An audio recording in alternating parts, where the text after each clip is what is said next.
There is a stage that follows the collapse of trust that is rarely spoken about. Life continues. The structures remain. The routines remain. The small expectations of daily participation do not pause to accommodate the internal shift that has begun. Awareness arrives, but the world does not reorganize around it overnight. You are still asked to answer messages, make decisions, show up in conversations, move through systems that now feel different than they did before. This is where many people begin to feel the fracture. I have watched it happen in real time. Strong men who have carried certainty for decades, finding themselves unable to speak, their voices breaking under the weight of what they now understand.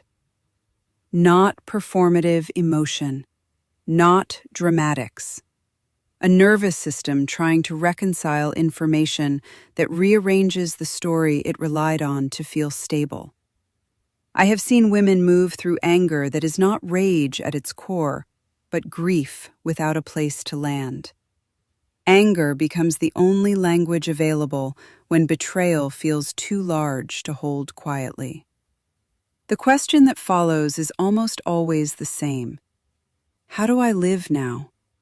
How do I wake up tomorrow and move through a world that feels altered? How do I continue functioning when something fundamental inside my perception has shifted?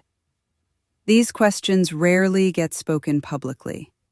People carry them privately because they believe the reaction itself means something is wrong with them. They expect clarity to produce empowerment. Instead, clarity often produces disorientation first. Some of what is surfacing now I encountered years ago. In 2015, naming these patterns often resulted in dismissal. The cost of early perception is isolation. Not because certainty exists, but because language does not yet exist around what is being sensed. So when I see people arriving here now, I do not feel vindication. I feel recognition and tenderness. Because the stage they are entering is heavy in ways that are difficult to explain until you are inside it. Trust does not collapse only intellectually. It collapses somatically.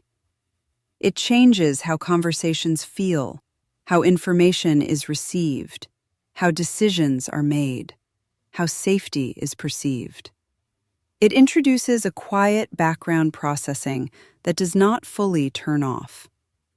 This creates a strange double existence. One part of the psyche is adapting to what it has seen, questioning, grieving, recalibrating.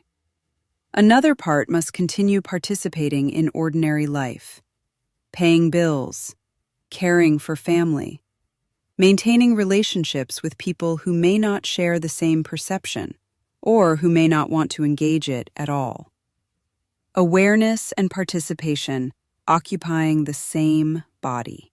That tension produces exhaustion that often has no obvious explanation. A distance from conversations that once felt simple. A sense of moving through familiar environments with slightly altered depth perception, as if something subtle but important has shifted out of alignment. People wonder if they are breaking. Most are not, but they are changing. The psyche does not repair trust by forcing certainty back into place. It begins to learn a different orientation to reality, one that relies less on inherited narratives and more on direct perception. This is slower, less comfortable, more ambiguous, but it is also more stable over time than certainty that depends on unexamined assumptions. You do not return to innocence. You develop discernment.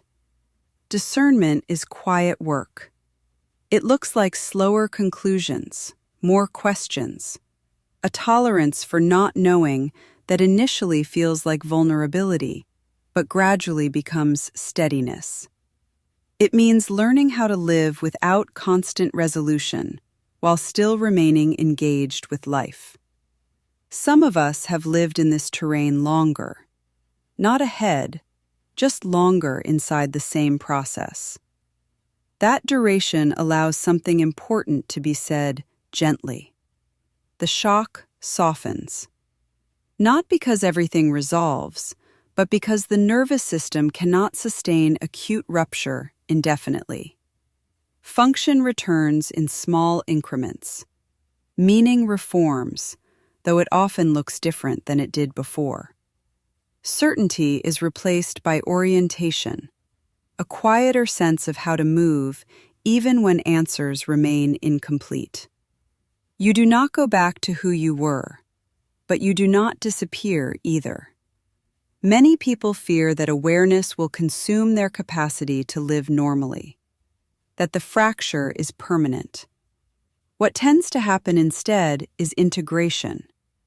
The awareness becomes one layer of perception rather than the only layer. Life regains texture.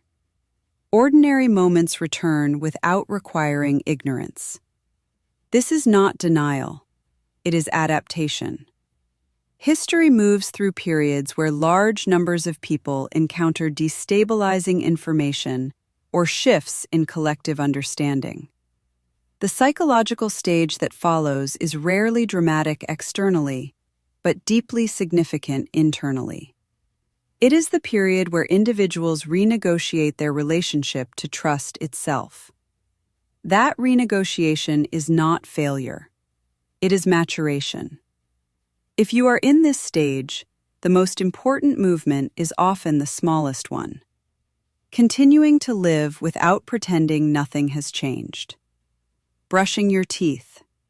Making dinner. Laughing when something is funny. Feeling grief when it arises. Allowing complexity rather than demanding immediate clarity. You are learning how to stand without the story that once held you upright. That learning is slow because it is real. Some days will feel heavier than others. Some information will reopen the fracture. Some conversations will deepen the isolation. None of that means you are moving backward. It means the psyche is metabolizing something that cannot be rushed. You are not weak for feeling the weight of what you see. You are not alone in wondering how to continue. You are not expected to resolve the world before you can live inside it. The question after trust collapses is not what is true. It is how to live while truth is unsettled. And that question is survivable. You do not go back, but you do go on.